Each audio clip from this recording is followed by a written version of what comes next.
مرحبا يا رمضان مرحبا يا رمضان. Assalamualaikum warahmatullahi wabarakatuh. Alhamdulillahilladzi khalaqal insana fi ahsani taqwim. Asyhadu an la ilaha illallah wa asyhadu anna Muhammadar Rasulullah sallallahu alaihi wasallam. Bersyukur kita kepada Allah dengan mengucapkan alhamdulillah, berselawat kepada Nabi besar Muhammad sallallahu alaihi wasallam. Salah satu keistimewaan bulan Ramadan adalah diturunkannya Al-Quran. Dan Al-Quran merupakan salah satu di antara mukjizat yang tertinggi yang diberikan oleh Allah Subhanahu wa taala. Sebagaimana yang difirmankan oleh Allah dalam surat Al-Baqarah. Bismillahirrahmanirrahim. Syahrul Ramadan alladzi unzila fihi al-Qur'an hudan linnasi wa bayyinatin minal huda wal furqan. Pada bulan Ramadan diturunkan Al-Qur'an sebagai petunjuk, penjelas dan pembeda bagi manusia. Hadirin yang kita muliakan, dari ayat ini jelas sekali bahasa Allah. Al-Quran diturunkan sebagai pedoman, pegangan, dan memberikan penjelasan dalam kehidupan kita. Jika kita berpegang, berpedoman, dijamin oleh Rasul Sallallahu Alaihi Wasallam akan selamat selama-lamanya. Sebagaimana sabda Rasul, taraktu fikum amraini in tamassaktum bihima lan tadillu abadan, kitab Allah wa sunnatur Rasul.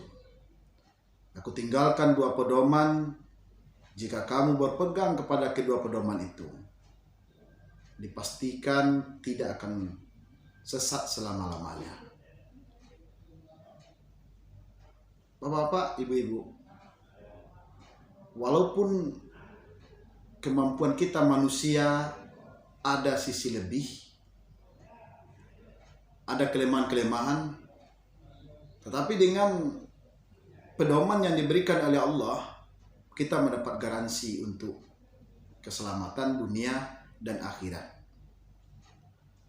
Nah, apabila kita lihat secara umum dari Al-Quran ini yang 30 juz, 114 surat, 6.600 ayat, secara umum bisa kita klasifikasi kandungan Al-Quran itu ke 5 pengelompokan.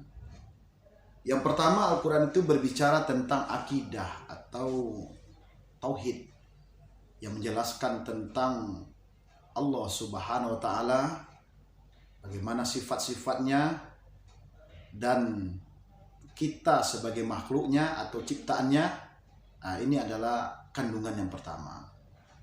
Bagaimana kita memantapkan keyakinan tersebut. Yang kedua, Al-Quran juga memberikan kandungan tentang hablum minallah, yaitu ibadah, yaitu yang mengatur tentang hubungan kita manusia dengan Allah. Setelah kita diciptakan, setelah kita diberikan kesempurnaan, diberikan rezeki, lalu apalagi tanggung jawab kita kepada Allah. Itulah yang diatur dalam Al-Quran. Bagaimana cara beribadah kepada Allah. Yang ketiga, Al-Quran berbicara tentang hablum minan nas atau akhlak etika sesama kita. Diatur mulai dari urusan yang paling kecil sampai urusan yang paling berat. Semua persoalan kehidupan diatur. Apakah itu menyangkut tentang hubungan kita dengan sesama muslim, dengan orang kafir, bahkan dengan makhluk dan tumbuh-tumbuhan pun diatur, ada etikanya di dalam Al-Quran. Maka wajar Allah mengatakan, wa ma arsalnaka illa rahmatan lil alamin. Tiada engkau aku utusnya. Kedatangan Islam ini membawa rahmat bagi sekalian alam, yaitu tergambar dari hablum min. Jadi misi utama kedatangan Islam itu adalah membawa rahmat bagi sekalian alam, memberikan rasa nyaman, damai, dan ketentraman. Ini tertuang di dalam Al-Quran semuanya. Maka tidak mungkin Islam itu akan melahirkan teroris, tidak mungkin Islam itu melahirkan radikal, dan tidak mungkin Islam itu akan memberikan kegaduhan. Karena dalam Al-Quran dan hadis sudah sangat jelas bagaimana memberikan rasa ketentraman, kenyamanan, dan kedamaian bagi sekalian alam. Ini yang keempat, kandungan Al-Quran itu berbicara tentang masa lalu atau sejarah. Dalam Al-Quran, bagaimana kisah Nabi Adam, anak cucu Adam, bagaimana para nabi-nabi, rasul sebelumnya, bagaimana keingkaran umat-umat pengikut nabi-nabi sebelumnya, itu dijelaskan. Dijelaskan dalam Al-Quran, apa gunanya untuk mengambil i'tibar. Fa'tabiru ya ulil absar. Ambil i'tibar, pelajaran bagi kita, sehingga kita tidak terulang lagi kesesatan dan kemarahan Allah seperti orang-orang sebelumnya.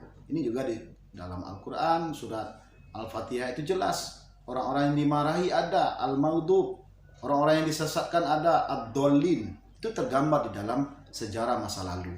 Nah, bagaimana hari ini kita sebagai umat Islam tidak mencontoh atau mengulangi kesalahan-kesalahan nabi-nabi atau orang-orang sebelum kita. Bagaimana Fir'aun itu kejam, mungkin kekejamannya luar biasa terjadi, digambarkan dalam Al-Quran, agar tidak lagi ada Fir'aun baru.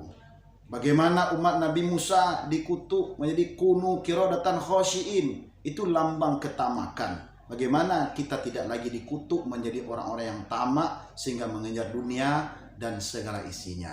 Ini tujuan dari sejarah dicantumkan dalam Al-Quran. Yang kelima atau yang terakhir, Al-Quran berbicara tentang masa depan. Bagaimana kehidupan hari esok, bagaimana perjalanan kita setelah kita hidup di dunia ini, kemana kita dan apa yang akan kita terima.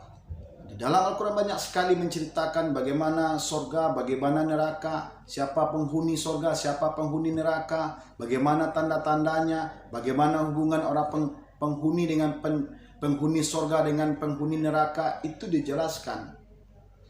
Termasuk bagaimana akhirat ini, kehidupan dunia ini berakhir. Ini dijelaskan seperti idza zulzilatil ardu zilzalaha. Apabila bumi ini digoncangkan dengan goncangan yang sangat dahsyat. Coba bayangkan, gunung-gunung saja seperti kapas. Apalagi kita manusia yang kecil, tentu tidak punya daya dan upaya. Ini tujuannya apa? Tujuannya kita lebih menyiapkan diri, mempersiapkan diri, mengantisipasi terhadap hari kemudian. Dan yakinlah, saudara-saudaraku semua, bahwa hari kemudian itu adalah hari yang kekal dan abadi. Di sana kita tempat menerima apa yang kita kerjakan di masa hidup kita. Kalau baik yang kita kerjakan, maka baik yang kita terima. Jelek atau tidak baik yang kita kerjakan, maka kita akan terima semuanya. Dan tidak ada lagi untuk mohon keringanan, mohon ampunan, ataupun permohonan-permohonan kepada Allah tidak akan ada sama sekali, tidak akan diterima. Sebagaimana dikatakan oleh Allah dalam firman-Nya, wattaqu yauman la tajzi nafsun an nafsin syai'a wa la yuqbalu minha yunsurun. Jadi dari ringkasan, dari kajian yang kita sampaikan dapat kita simpulkan bahwa Al-Quran ini memberikan garansi keselamatan hidup, dunia, dan akhirat bagi kita. Tentu dengan kita berpegang, berpedoman, dan kita jadikan acuan dalam kehidupan kita. Sebagaimana yang difirmankan oleh Allah, wa'tasimu bihablillahi jami'a. Berpegang teguhlah kamu dengan tali Allah sekalian. Jadi kalau kita berpegang, insya Allah kita akan selamat. Jangan ada lagi keraguan. Zalikal kitabul la raiba fihi hudal lil muttaqin. Inilah Al-Quran sebagai pedoman. Jangan tidak ada tidak ada bagi kita keraguan sama sekali, petunjuk bagi orang-orang yang bertakwa. Semoga ada manfaatnya. Fa'tabiru ya ulil absar la'alakum turhamun. Assalamualaikum warahmatullahi wabarakatuh.